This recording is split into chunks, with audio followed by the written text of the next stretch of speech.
scuba diving is probably the most powerful activity in the world for people with disabilities. It's the only sport in the world, or a recreational activity, or therapy that has no gravity. So now you take people out of wheelchairs and you put them in the water and they can fly. We can take blind divers, paraplegics, quadriplegics, amputees, diving, and let them get introduced to the underwater world. And for them, it's unbelievably therapeutic. It gives them an opportunity to do something that a lot of able-bodied people can't do.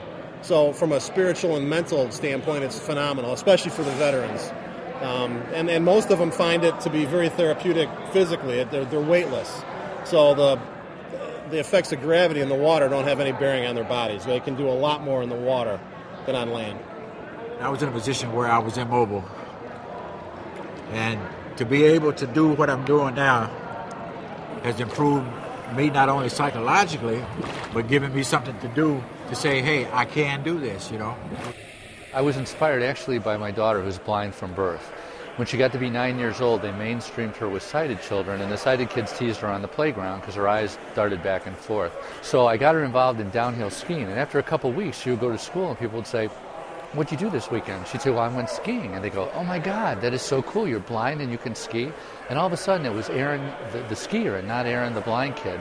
And at that point I decided that, I want to do this in diving because I've been diving since I was in college. I always wanted to be an instructor.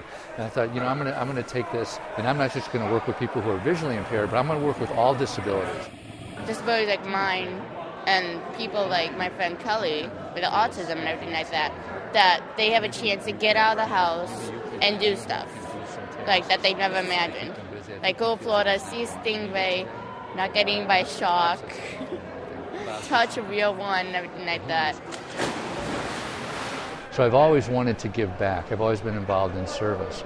And I think that I got to the point in my life where I thought, it's really time to make a decision. If I'm going to do something and make it work and make it grow beyond, when I'm not around, I'm going to have to do it now. I went from making a great paycheck to becoming a full-time volunteer, and it was a little scary. I work 7 days a week as a volunteer for Dive Heart. The only time I get paid is when I teach. So when I go to Toledo, for example, to train a group of instructors, or to a different part of the country or a different part of the world, I will, that's when I get paid.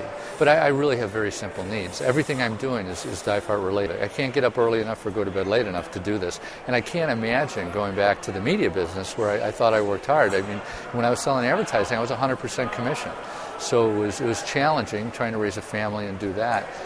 So that was a really exciting time in my life, yeah, definitely. But I don't long for that. I don't have a need for that anymore. Now what I want to do is I want to, get my hands dirty and get in there and do stuff to make a difference in people's lives. I put 100% into Dive Heart, so I really don't have to save for the mortgage because I'm never home.